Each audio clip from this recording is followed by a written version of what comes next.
A paz do Senhor Jesus, bom dia, mais uma vez para conversarmos, né? Para passar um pouquinho para vocês daquilo que eu tenho aprendido na palavra do Senhor, que é a Bíblia, né? Então, eu quero conversar com vocês hoje sobre Mateus 25, onde vai falar sobre a parábola das 10 virgens. Depois você vai ler, né, com calma em casa, né, do versículo 1 até o versículo 13. E eu vou falar para vocês um pouquinho, né, resumidamente, aquilo que eu compreendi acerca desse assunto, né? E diz assim: primeiro, o Senhor Jesus começa falando que essa é uma comparação com o reino de Deus, né? E nós já falamos sobre o reino de Deus, que ele está dentro de nós. Então começa dentro de nós essa preparação. E aqui ele vai falar também, nessa parábola das 10 virgens, sobre o azeite. E o azeite eu tenho aqui como atitudes nossas, né? Aquilo que devemos fazer, como devemos nos preparar para aguardarmos, para encontrar com esse noivo. Essas mulheres, as 10 virgens, elas estavam aguardando o noivo e elas se prepararam para isso, se arrumaram para isso. Porém, o noivo demorou, né? E quantos de nós, né, não achamos que Jesus está demorando? Já falaram isso há tanto tempo, de que Jesus voltará para nos buscar, de que existe céu, de que existe inferno, de que tem um novo céu, uma nova terra preparado para aqueles que buscam ao Senhor, né? Quantos de nós já ouvimos isso? Né? E nós dizemos, ah, não, porque vemos as iniquidades aí, vemos as coisas ruins, então achamos que talvez Deus não exista, talvez não exista o céu, não exista o inferno, e cada um por si. E a Bíblia fala a respeito disso também, que por se multiplicar essa iniquidade, o amor de muitas pessoas esfriaria. Ou seja, a fé, né, o crer, né, de que a justiça de Deus viria. Então, independente da gente crer ou não, existe. Existe céu, existe inferno, existe a nova terra que o Senhor tem preparado para aqueles que creem nele, aqueles que aguardam a vinda dele. Mas não é só aguardar, né? Esperar, dizer assim, ah, eu tenho Deus, esperar. Não, não é só isso, né? Tem algo mais. Todas as 10, elas dormiram esperando, ou seja, elas descansaram, né? Elas estavam aguardando, ficaram cansadas e descansaram. Porém, o noivo chega de surpresa, no momento que elas estão dormindo. Todas as 10 estão dormindo. E todas se levantam. As nécias, né? O que é nécias? São pessoas desprovidas de conhecimento e de discernimento. Isso são pessoas nécias, desprovida de conhecimento e de discernimento. Então, o que foi que essas nécias fizeram? Elas pedem azeite às virgens prudentes. As 5 prudentes eram 10, 5 eram nécias e 5 eram prudentes.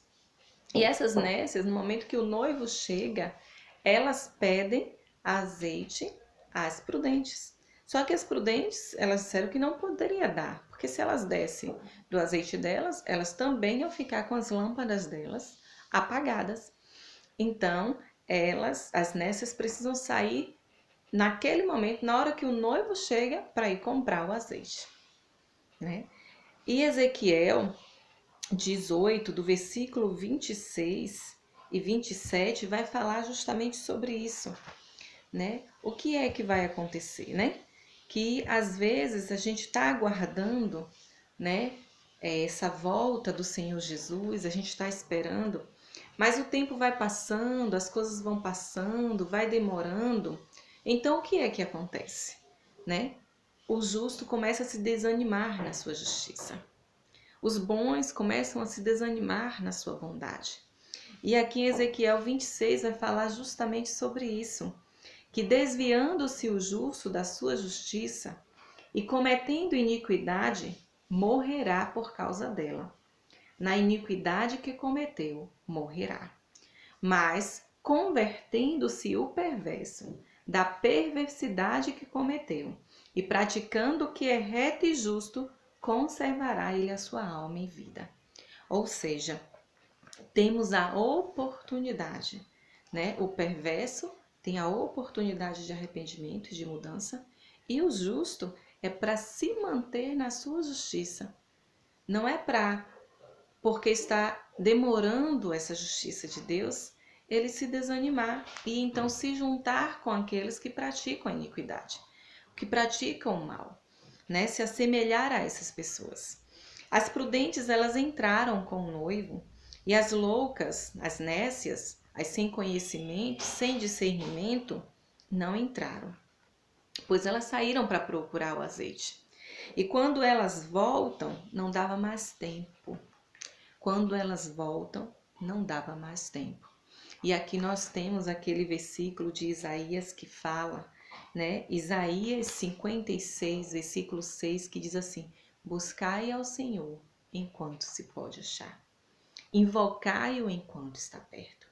Então nós hoje temos o tempo para buscar ao Senhor. É agora. Precisamos ser como aquelas virgens prudentes e não como as loucas, não como as nécias, né? Buscar o Senhor enquanto temos tempo para isso. É isso que nós precisamos. E aquelas nécias, quando voltaram, porque foram fazer as coisas em cima da hora, foram comprar o azeite em cima da hora, quando elas voltaram, a porta havia se fechado. E então, depois que a porta se fecha, depois que a porta se fechou, não adianta mais.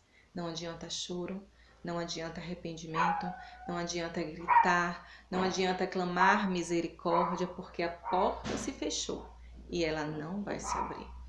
Então, o Senhor, ele nos alerta, e o Senhor é bem duro com essas nécias, que ele fala assim, quando ele ouve elas gritando, ele fala assim: eu não vos conheço.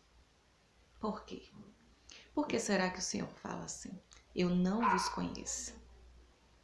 Porque deixaram para a última hora. Deixaram para um momento que não havia mais tempo. Porque o tempo vai cessar. A porta vai se fechar. Então, eu quero estudar com vocês agora o que é ser prudente. E quando a gente busca no dicionário, há diversas informações sobre prudência. Mas duas eu achei assim interessantíssimas, que diz assim: o prudente se prepara de maneira antecipada. Olha as virgens prudentes, elas tinham azeite de reserva. As nécias, elas não tinham. Elas só tinham aquele azeite que estava ali na lâmpada que elas estavam usando. Então, o prudente, ele se prepara de maneira antecipada. Ele não espera na última hora. Ele vive se preparando. Ele vive pensando a respeito disso. Ele se organiza para isso. Existe uma promessa de que o Senhor Jesus voltará. E você tem se preparado para isso? Você tem se preparado de maneira antecipada para isso? Diz assim que o prudente, ele prevê e evita as faltas e os perigos. Então, o prudente, ele analisa a situação, ele discerne a situação, ele pensa na situação que está ocorrendo, ele prevê faltas e perigos. Então, ele não vai precipitadamente, de forma nécia, de forma louca, fazendo as coisas à revelia de qualquer jeito. Não. O prudente analisa, ele pondera, ele pensa e ele espera, ele se prepara de maneira antecipada. Quem se prepara de maneira antecipada está esperando alguma coisa, que aconteça alguma coisa. Então, essas virgens prudentes, elas se prepararam esperando o noivo. Elas sabiam que o noivo poderia demorar, mas ele viria. E ele vem. Então, se você estivesse hoje face a face com o Senhor, o que você apresentaria para Ele? De tudo que você fez e de tudo que você viveu aqui na terra, você acha que entraria com o noivo ou ficaria do lado de fora? É fácil para nós dizermos que temos Deus. É fácil para nós dizermos que somos filhos de Deus. Todo mundo acha isso. Todo mundo fala isso. Mas Deus diz que aquele que ama a Ele o obedece. Deus fala na sua palavra que aquele que ama cumpre os seus mandamentos. E os seus mandamentos estão descritos na Bíblia. E quantas vezes nós paramos para examinar os mandamentos do Senhor? Quantas vezes nós paramos para discernir os mandamentos do Senhor? Para buscar conhecê-lo enquanto podemos? E então precisamos fazer aquela checagem, né, de lista, né, que nós fazemos, marcando quando nós queremos fazer nossa compra, quando nós queremos fazer nossa viagem. Nós devemos fazer isso na nossa vida com Deus. Fazer a checagem, né, de que se estamos vivendo como Ele pede. E um dos primeiros mandamentos do Senhor era amar a Ele acima de todas as coisas. O que é amar a Deus acima de todas as coisas? É dar prioridade a Deus. Quando eu amo, eu priorizo.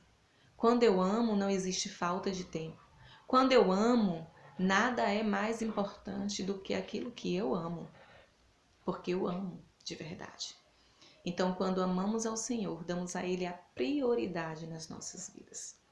Ou seja, abrimos mão até de coisas que nos agradam, até de coisas que nos fazem bem, mas abrimos mão por amor ao Senhor, como prioridade.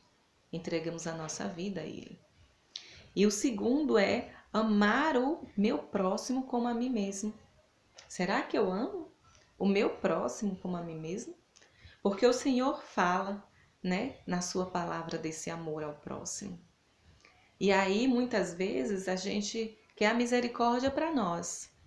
Mas o outro, quando faz alguma coisa que a gente considera absurdo, não, o outro não é digno de misericórdia. Jamais, aquilo que ele fez é terrível. Eu jamais faria algo desse tipo. E nós temos dessa forma, nós pensamos que nós merecemos a misericórdia, mas que o outro não, porque julgamos que o erro do outro é maior do que o nosso. E não é assim que a palavra do Senhor nos ensina. E a Bíblia fala que esses que nós achamos, né, que é absurdos, eles estão entrando no reino de Deus primeiro.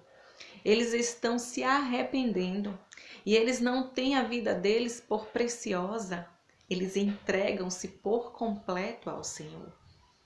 E então eles recebem o reino de Deus primeiro do que muitos que se acham justos, que se acham bons, que se acham perfeitos, que se acham moralmente corretos e que a misericórdia acha que é só para si e para os outros não.